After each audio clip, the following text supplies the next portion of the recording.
ప్రస్తుతం గాంధీ భవన్లో కాంగ్రెస్ ఎమ్మెల్సీలు మాట్లాడుతున్నారు. లైవ్ చూద్దాం. కూర్చోబెట్టి ఇలా స్పీకర్లను గౌరవించినరా, మీరు ప్రజాస్వామ్యాన్ని గౌరవించినరా? ఒక దళితుడైన సిఎల్పి నాయకుడుగా ఉన్న బట్టి గారి యొక్క అధికారాన్ని తీసేసింది ఎటుపోయింది? సంపత్ గారిని, వెంకటరెడ్డి గారిని డిస్మిస్ చేసే హక్కు మీకు లేకుండా చేసిన రోజు ఎటుపోయింది? ఇలా మీకు ప్రజాస్వామ్యం గురించి గుర్తొస్తున్నది, మీకు ప్రజలు గుర్తొస్తున్నారు, మీకు నటులు ఇలా మీరు ఎట్లా నటిస్తున్నారో చూస్తున్నాం. కొంతమంది మీడియాలో కొంతమంది ఉన్న వాళ్ళని తీసుకొని పోయి మీరు నెలకు ₹1 కోటి ఇచ్చి బ్లాక్ మైకులు పెట్టించి ఇలా ముఖ్యమంత్రి గారిని తిట్టిస్తున్నారు. సిగ్గనిపించట్లేదా మీకు? మీరు తెలంగాణ ఆత్మగౌరవాన్ని, తెలంగాణ అస్తిత్వాన్న ఇలా బీఆర్ఎస్ పార్టీలో తెలంగాణ వాదం ఎక్కడిది? తెలంగాణ రాష్ట్ర సమితి అనే పదమే తీసేసి భారత రాష్ట్ర సమితిని పెట్టుకున్న దద్దమ్మలు మీరు. మీకు తెలంగాణ గురించి మాట్లాడే నైతిక హక్కు ఎక్కడిది? బడికి రానోడు ఇలా పాఠాలు చెప్తున్నాడు, అసెంబ్లీకి రానోడు ఇలా నల్లికుట్ల వేషాలు వేసుకుంటా సన్నాసులతో దద్దమ్మలతో ఇలా ముఖ్యమంత్రి గారి నుంచి మొదలు పెడితే స్పీకర్ గారి వరకు ఇట్లా చేస్తున్న విషయం గుర్తుపెట్టుకొని తస్మాత్ జాగ్రత్త. తెలంగాణ సమాజం మీ స్ట్రేచర్ను పాతాళంలోకి తొక్కింది. నీలాంటి నియంత్రణను తొక్కి ఇలా రాహుల్ గాంధీ గారి నేతృత్వంలో రేవంత్ రెడ్డి గారు ఈ రాష్ట్రానికి ముఖ్యమంత్రిగా అయ్యిండు. నీకు ఇంత క్రెడెన్షియల్స్ ఉన్నాయి, నేను తెలంగాణ తెచ్చినా అది తెచ్చినా అని చెప్పి గఫాలు కొట్టుకున్నారు కదా. ప్రజలు ఎందుకు మిమ్మల్ని ఓడగొట్టినరో కనీసం ఆత్మపరిశీలన చేసుకోలేని సిగ్గులేని మీ బతుకులకు ఇలా స్పీకర్ గారిని అనే స్థితి వచ్చిందా? దళితుడిని ముఖ్యమంత్రి చేస్తా అన్న నువ్వు ఇలా దళితుడు స్పీకర్గా ఉంటే కూడా ఓర్వలేని స్థితిలో మీ పార్టీ పరిస్థితి వచ్చింది. కాబట్టి మిత్రులారా, ఈ అవకాశం నాకు పార్టీ సుదీర్ఘకాలం నేను పనిచేసిన తర్వాత నన్ను గౌరవించి నా కుటుంబాన్ని నన్ను ఒక మంచి దృష్టితో చూసి నాకు ఇచ్చింది. పార్టీకి నా సేవలు మహేష్ కుమార్ గౌడ్ గారు ఎప్పుడు ఇచ్చినా నేను పార్టీకి నేను సహకరిస్తూనే ప్రభుత్వంలో తెలంగాణ అమరవీరుల యొక్క ఆకాంక్షల్ని, తెలంగాణ ఉద్యమకారుల యొక్క ఆకాంక్షల్ని, తెలంగాణ సమాజపు ఆకాంక్షల్ని ప్రభుత్వం దృష్టికి తీసుకుపోవడమే కాకుండా పేదల గొంతులుగా, యువత గొంతులుగా, మహిళా ఇతరత్ర ఎవరైతే బాధితుల గొంతులుగా మేము ఉండడానికి ఇలా మేము ముందుకొస్తాం. సామాజిక న్యాయానికి పెద్దపీట వేసే కాంగ్రెస్ పార్టీ. ఎందుకంటే నేను ఆ రోజు కూడా చెప్పిన, చివరిగా ఒక్క మాట చెప్పి ముగిస్తా. తెలంగాణ ఉద్యమంలో మేము పాల్గొన్న రోజు తెలంగాణ ఇవ్వకపోతే అమ్మ మళ్ళీ మేము బజార్లకు వచ్చి కొట్టాడాల్సి వస్తుంది, మీరు తెలంగాణ ఇవ్వమని మేము అడిగితే తెలంగాణ ఇచ్చిన తర్వాత జాయింట్ యాక్షన్ కమిటీ వాళ్ళందరినీ పిలిచి ఆమె మీరు రాజకీయ భవిష్యత్తును మాతో చూసుకోండి, మేము అవకాశాలు కల్పిస్తామంటే అమ్మ మీరు తెలంగాణకు జీవితం ఇచ్చిన వాళ్ళు మా జీవితాలను మీకు మీ పార్టీకి ఇస్తామని చెప్పి వచ్చినాం. మాకు అవకాశాలు ఇచ్చింది, ఎమ్మెల్యేగా పోటీ చేయడానికి అవకాశాలు ఇచ్చింది. ఒకసారి టికెట్ ఇవ్వకపోయినా ఈ పార్టీని అధికారంలోకి చేసేందుకు మేము కూడా ఉడతాభక్తిగా సహకరించాలని అలా కొట్లాడినాం. ఈ రాష్ట్రంలో అమ్మకు బహుమతిగా ఈరోజు రాష్ట్రంలో కాంగ్రెస్ పార్టీని అధికారంలోకి తెచ్చినాం. ఈ పార్టీకి మా జీవితాలను వెచ్చించైనా సరే ఈ పార్టీని మళ్ళీ అధికారంలోకి తేవడమే కాదు, రేవంత్ రెడ్డి గారిని ముఖ్యమంత్రి చేసుకున్నట్టుగానే రేపు రాహుల్ గాంధీని ఈ దేశానికి ప్రధానమంత్రి చేయడానికి మేమందరం కూడా కంకణబద్ధులమై ఉండి మా శ్రమను, మా సమయాన్ని అంతా కూడా పార్టీకి ఇస్తామని చెప్పి పిసిసి గారికి ప్రత్యేక కృతజ్ఞతలతో థ్యాంక్ యూ వెరీ మచ్.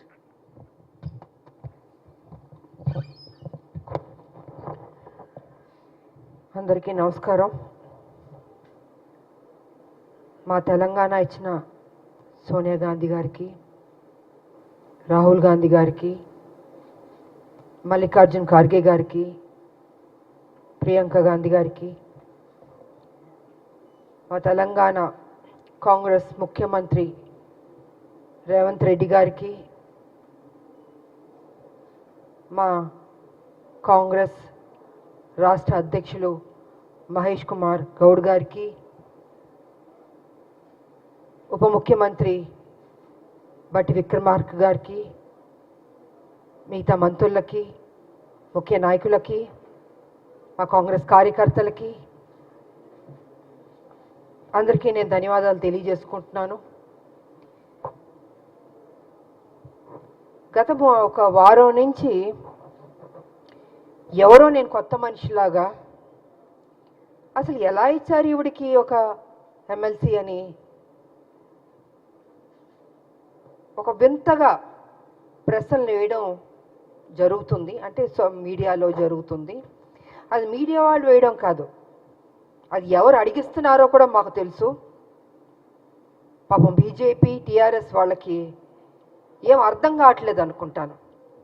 ఒక మహిళగా మీ రెండు పార్టీలకు నేను సేవలు అందించాను,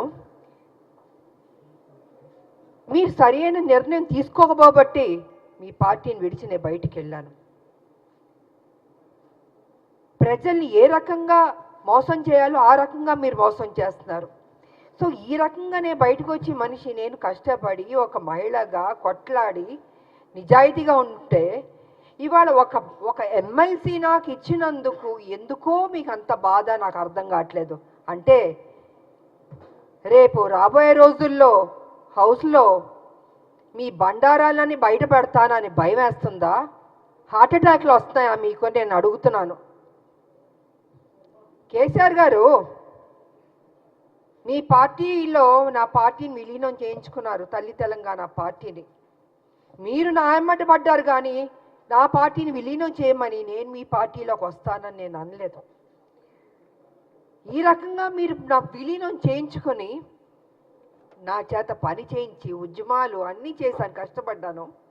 కానీ మీరేం చేశారండి?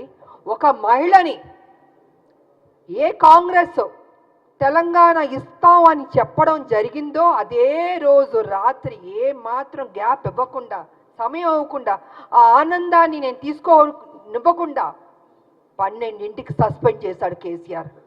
వాస్తవాన్ని మాట్లాడుకుందామండి. ఎందుకు వాస్తవాలు కప్పిపుడుచుకుంటారు? విజయశాంతికి సంబంధమే లేదా? తెలంగాణ విజయశాంతి పోరాడలేదా? ఫర్ కైండ్ ఇన్ఫర్మేషన్ 1998 నా రాజకీయ జీవితం మొదలైంది బీజేపీ నుంచి. ఇది అందరికీ తెలిసిన సత్యం. ఒక ఓటు 2 రాష్ట్రాలు అనబట్టే నేను వెళ్ళాను. కానీ వాళ్ళు నిలబెట్టుకోలేదు. అందుకే బయటకు వచ్చి తల్లి తెలంగాణ పార్టీ నడిపించాను. నేను ఒక మహిళగా ఆల్మోస్ట్ 4.5 to 5 years నేను ఉద్యమాలు చేశాను. అప్పుడు కేసీఆర్ గారు ఎక్కడున్నారంటే ఆయన టీడీపీలో ఉన్నారు. ఆయన టీడీపీలో ఉండి ఆయనకి మంత్రి పదవి ఇవ్వలేదు కాబట్టి అప్పుడు బయటకు వచ్చి ఆయన ఉద్యమం ఎత్తుకున్నారు. అప్పటికే నేను ఉద్యమం అన్నది స్టార్ట్ చేశాను. తెలుసుకోవాలండి. కొంచెం వెనక్కి వెళ్ళి, బహుశా అందరికీ తెలుసు కానీ తెలియనట్టు నటిస్తుంటారు. అంటే ఒక బురద జల్లడం కేసీఆర్ ఒక్కడే కాదండి, ఆయన సొత్తు కాదు తెలంగాణ. 1200 మంది చనిపోయారు తెలంగాణలో. ఎంతోమంది త్యాగం చేశారు, ఎంతోమంది కొట్లాడారు. దాంట్లో ఒక ఆడబిడ్డగా నా వంతు నేను కృషి చేశాను. నేను అలాంటిది ఈరోజు ఒక ఎమ్మెల్సీ వచ్చినందుకు ఎలా వచ్చింది, ఎందుకు ఇచ్చారు, ఏం చేశారు, ఆవిడ ఎక్కడ ఏంటండి ప్రశ్నలో? తెలంగాణ పార్లమెంట్లో 2 ఎంపీలు వెళ్ళారు కదా, 2 వెళ్ళినప్పుడు కొట్లాడుతున్నప్పుడు కేసీఆర్ ఎందుకు ఎగ్జిట్ అయిపోయాడండి? చివరిదాకా ఉంది. ఆ రోజు మా ఎంపీలు, కాంగ్రెస్ ఎంపీలు అందరూ ఉన్నాం, పెప్పర్ స్ప్రేలు కొట్టారు. నార్త్ ఎంపీలు అందరూ చిత్తక బాదుతున్నారు మమ్మల్ని ఎంపీని. నేను మీరా కుమార్ గారిని ఇలా పట్టుకుని నిలబడ్డాను. నేను ఇంత చేస్తే ఇదండి మీరు మాకు చూపించే కృతజ్ఞత? ఇదా మీ కుట్రబుద్ధి? అంటే మీకు బడుగు బలహీన వర్గాలంటే నచ్చదు దొర, మీ దొర బుద్ధి ఏదో చూపించుకుంటున్నారు. అందుకే నిన్ను దొర అంటున్నాను నేను. బడుగు బలహీన వర్గాలకి గౌరవం ఇవ్వడం నేర్చుకోండి. అదే బడుగు బలహీన వర్గాలు బీసీ కానీ, ఎస్సీ కానీ, ఎస్టీ కానీ, మైనార్టీ కానీ లేకపోతే మీరు ఈరోజు ఈ పొజిషన్లో ఎక్కడ ఎలాగుంటారు? మీరు గతంలో ముఖ్యమంత్రి ఎలా అయ్యారండి? మీ దొరలు ఒక్కళ్ళే వేస్తారా? ఇంతమంది ఓటు వేయబట్టి మీరు ముఖ్యమంత్రి అయ్యారు, ఇంతమంది త్యాగం చేయబట్టి మీరు ముఖ్యమంత్రి అయ్యారు. అది గుర్తుపెట్టుకోండి దొరగారు. నిన్న వేయడం కాదు రాములమ్మ మీద, మీలా పిరికి బంధం నేను మాత్రం కాదు. గచ్చున్న మహిళని, త్యాగం చేసిన మహిళని, నా ఆస్తులు అమ్మి పెట్టాను తెలంగాణకి. ప్రతిరోజు మీరు నన్ను అవమానించారు, నాతో పని చేయించారు, నేను ఉద్యమాలు చేశాను. నా పార్టీ, నా తల్లి తెలంగాణ పార్టీ ఉంటే మీరు హింస పెట్టి ఆ రోజు జయశంకర్ గారిని నా దగ్గర పంపించి విలీనం చేయండి అని చెప్పింది మీరు కాదా? నేను విలీనం చేస్తానన్నానా నేను? సరే, ఇద్దరూ తెలంగాణ కోసం కొట్లాడుతున్నప్పుడు వేరువేరుగా వెళ్ళకూడదని ఒక దీంతో పెద్ద మనసుతోటి నా పార్టీని నేను విలీనం చేయడం జరిగింది. అంతేగాని వేరే ఏదో ఆలోచనతో మాత్రం కాదు. ఎందుకు చెప్తున్నానంటే అసలు తెలంగాణకి విజయశాంతికి సంబంధమే లేదన్నట్టు మాట్లాడుతుంటే చాలా అసహ్యంగా కూడా ఉందండి. ఒక ఆడబిడ్డని మెచ్చుకోవడం నేర్చుకోండి. మీకు మెచ్చుకోవడం మనసు రాకపోతే నోరు మూసుకొని కూర్చోండి. అంతేగాని మీ ఇష్టం వచ్చినట్టు ఎందుకు ఇచ్చారంటే ఇచ్చారండి కాంగ్రెస్ ఒక ఎమ్మెల్సీ. ఆ ఎమ్మెల్సీ ఇచ్చినందుకు కూడా మీకు అంత బాధ వేస్తుంది బీజేపీకి, టీఆర్ఎస్ అంటే. మా రాజకీయ నాయకుల శత్రువులారా, బంద్ చేయండి.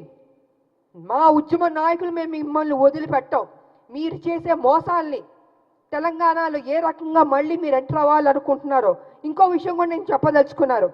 బీజేపీ ఏం చేయబోతుందంటే నెక్స్ట్ స్టెప్, ఏ తెలంగాణ వ్యతిరేకించిన శక్తులు ఉన్నారో వాళ్ళందరినీ మొత్తం తిప్పబోతున్నారు తెలంగాణలో. మళ్ళీ బ్యాక్ టు స్క్వేర్ వన్ని తెలంగాణ తీసుకురాబోతున్నారంటే వాళ్ళ పెత్తనం ఉండాలి. వ్యతిరేకించిన శక్తుల్ని, తెలంగాణ ఉద్యమం నాయకులు ఉండకూడదు, తెలంగాణ ప్రజలకి ప్రాధాన్యత ఉండకూడదు, మళ్ళీ బాంచన్ని కాలు మొక్కుతాననే పరిస్థితికి బీజేపీ తీసుకురాబోతుంది. ఇది సత్యం, ఇది తెలుసుకోవాలి అందరూ. అందుకే ఎవరు ఉద్యమ నాయకులు ఉన్నారో వాళ్ళందరినీ తొక్కేద్దాం, వాళ్ళ నోరుని బంద్ చేద్దాం. వాళ్ళు కనపడకూడదు, వినపడకూడదు, మాట్లాడకూడదు. ఇదే కదా మాతో చేసింది మీరు.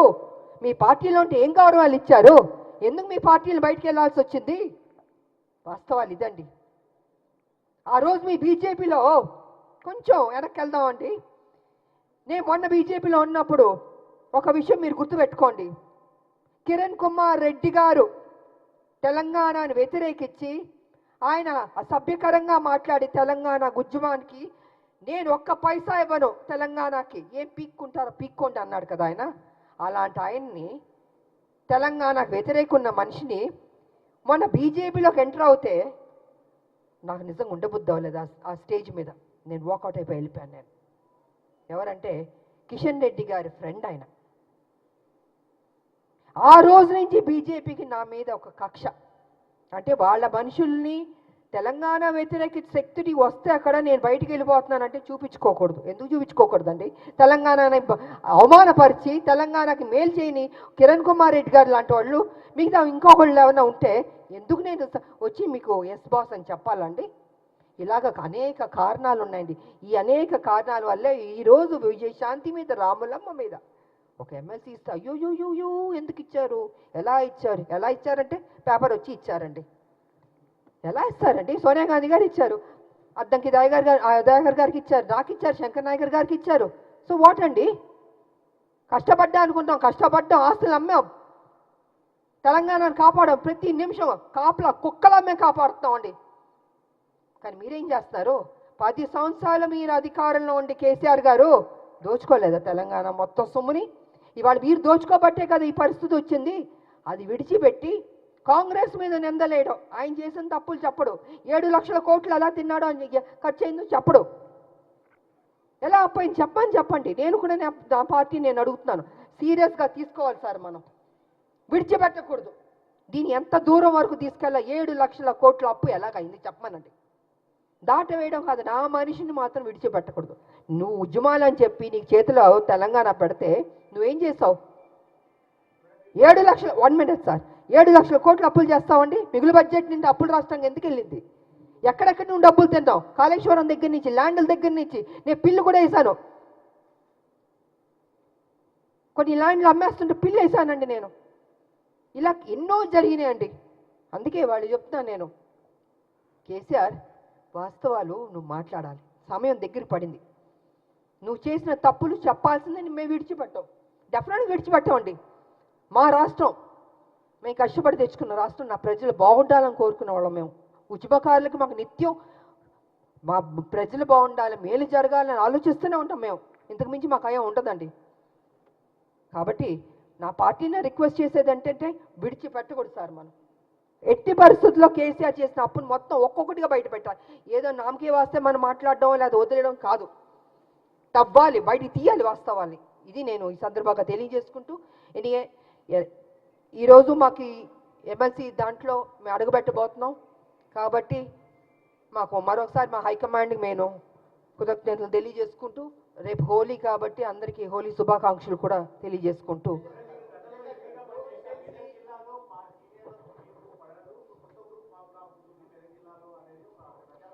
నేను చెప్పనండి, కేసీఆర్ గారు అక్కడ వాళ్ళ ఎంపీలు ఉన్నారు, వాళ్ళ ఎమ్మెల్యేలు కూడా కొంతమంది ఉన్నారు కదండి. ఇలాగే ప్రెస్లో చెప్పించే వాస్తవాల్ని కప్పిపుచ్చి అవాస్తవాల్ని ముందుకు తీసుకొస్తున్నాడండి కేసీఆర్. నాకు అక్కడ ఉన్న వాళ్ళకి ఎవరు పడలేదని మీకు ఎవరు చెప్పారు? మేము చెప్పానా? లేదా అక్కడున్న మా కాంగ్రెస్ వాళ్ళు ఏమన్నా చెప్పారా? ఎవరు చెప్పలే కదండి. ఇప్పుడు ఎమ్మెల్సీ ఇచ్చినందుకు కూడా ఏంటి అని ఆయన కదా స్ప్రెడ్ చేస్తున్నాడు. ఆయన కదా ఈ రకంగా మాట్లాడుతున్నాడని మీకు తెలీదా అండి? మీ మీడియా సోదరులకు తెలీదా? నేనేం పని చేశానని 1998 నుంచి నేను పనిచేసింది తెలీదా? 28 ఏళ్ళు ఎలాగ పనిచేశానండి? పార్లమెంట్లో కొట్లాడని తెలీదా? ప్రజలకు తెలీదా? మనం ఇప్పుడు నా నోరు మీరు మూయొచ్చు, మీ నోరు నేను మూయొచ్చు, కానీ ప్రజలు చూస్తున్నారు కదా, ప్రజలకు తెలీదా రామలమ్మ ఏ రకంగా కష్టపడిందని? వాట్ ఇస్ దిస్ అండి?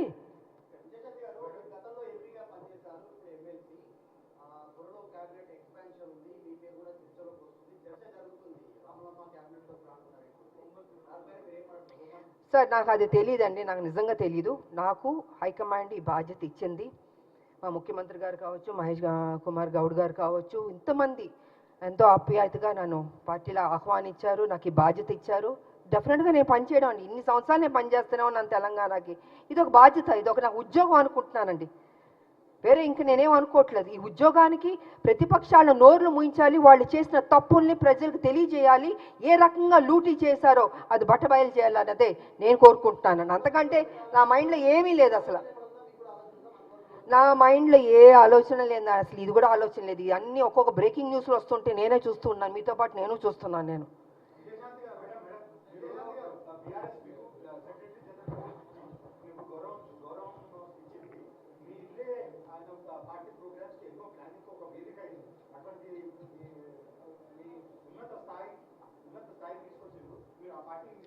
అదే సార్, మళ్ళీ మీరు అదే అంటున్నారండి. నేను ఎంతసేపు వాస్తవం చెప్పాను, నేను వదిలి రాలేదండి. కాంగ్రెస్ తెలంగాణ ఇస్తున్నాం అని చెప్పగానే అదే రోజు రాత్రి 12ంటికి నన్ను సస్పెండ్ చేశాడు, కారణమే లేదు.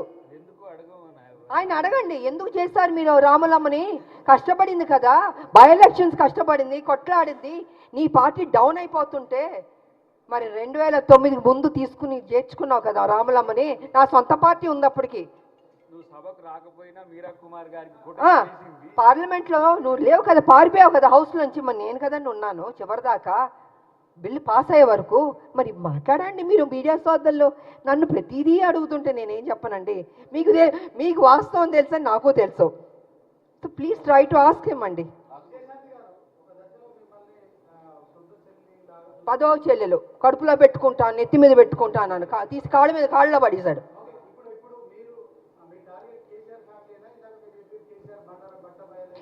అవునండి, ఇప్పుడు కాదు సార్ నేను అంటుంది, కేసీఆర్కి బాధ్యత లేదండి. డబ్బు తిన్నాడు కదా, 1,00,000 కోట్లు, 1,00,000 లేని వాడు 1,00,000 కోట్లు తిన్నాడని గతంలో చెప్పాను. గత 6-7 సంవత్సరాల నుంచి 5 లక్షల కోట్లు అప్పుకి వెళ్తుంటే 5 లక్షలు కాదు బాబు 7 లక్షలకి వెళ్ళింది, అడగండి అంటే ఇవాళ లెక్క తీస్తే 7 లక్షల కోట్లకి వెళ్ళిపోయింది అప్పు. మరి చెప్పాలా చెప్పకూడదండి? ఆయన చేసిన తప్పుని చెప్పకుండా ఎంతసేపు కాంగ్రెస్ని పుచ్చుకుని మీరు తప్పు చేస్తారు ఏం చేస్తావు? నువ్వు చేయబట్టి తప్పే కదా, నువ్వు చేయబట్టి అప్పే కదండి. ఇవాళ అవస్థపడుతున్నారు, ప్రతిదానికి ఇబ్బంది అవుతుందండి. జీతాలు ఇవ్వన ఇబ్బంది, స్కీమ్స్కి వాళ్ళ డబ్బులు ఇవ్వాలన్న ఇబ్బంది, ఎన్ని ఇబ్బందులు ఉన్నాయని బికాస్ కేసీఆర్ వల్లది. అదే చెప్తున్నా. అలాంటి ఒక్క నిమిషం సార్, అలాంటి వ్యక్తిని నువ్వు సమాధానం చెప్పాలి. విడిచిపెట్టవు. మీరు అసెంబ్లీకి ఎందుకు రావట్లేదండి? ఎందుకు రావట్లేదు నేను అడుగుతున్నాను.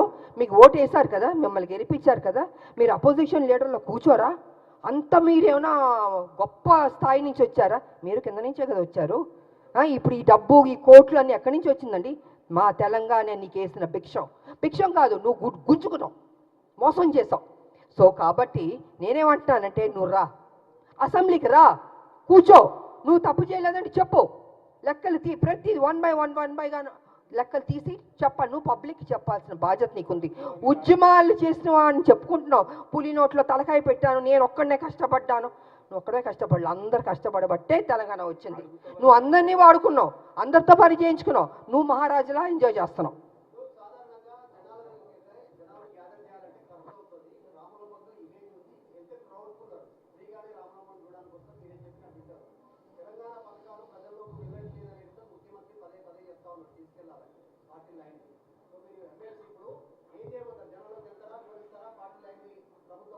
ఏమండి కాదండి, ఇన్ని సంవత్సరాల నుంచి మేము ప్రజల్లోనే ఉన్నామండి. కేసీఆర్ లాగా ఏసీ రూమ్లో పడుకోలేదు, కింద నుంచే మేము వచ్చాం, అరెస్టులు అయ్యాం, జైల్లో కూర్చున్నాం, ఆస్తులు అమ్మాం. ఆయనలాగా డబ్బు తిన్నింది కాదండి మేము. మా డబ్బు మేము కష్టపడి సంపాదించిన డబ్బు పెట్టామండి. ఎందుకు నా ప్రజలు అనుకున్నాను. నేను ప్రజల్ని ప్రేమించాను, కానీ కేసీఆర్ ఇప్పుడు ప్రజల్ని ప్రేమించలేదు. ప్రజల దగ్గర దోచుకుందాం, ఉద్యమం పేరు చెప్పి అనేది చేసుకున్నాడు. అదే జరిగింది ఇవాళ. నేను రాను, అయ్యో మా నాన్న రాడు అసెంబ్లీకి, ఎందుకు రాడంటున్నా నేను రా అంటే భయమా? అప్పుడు తప్పు చేసావనే కదా నువ్వు, అవునా కాదా చెప్పండి సీనియర్, అవునా కాదా? మీరు అడగాలి అన్న, మీరు అడగకపోతే ఎలాగా? సో అడగాలండి. ఎవరి కోసం? ఇప్పుడు అడ్డంకి టైగర్ కోసం, నా కోసం, లేకపోతే మహేష్ కుమార్ గౌడ్ గారి కోసం కాదు. అది ప్రజల దగ్గరికి వచ్చి నువ్వు సమాధానం చెప్పుకోవాల్సిన బాధ్యత నీకుంది. ద్వారా చెప్పకపోతే మేము విడిచిపెట్టాం. సో ఆ విధంగా మేము ప్రజల్లోకి వెళ్తామండి. మాకెందుకు భయం అండి? మేము తప్పు చేస్తే భయపడాలి? వెళ్తాం డెఫినెట్గా. మా పార్టీ ఏం చేస్తుందో, ఏం చేయబోతుందో కూడా చెప్తాను. ఎనీవే, థ్యాంక్ యూ అందరి.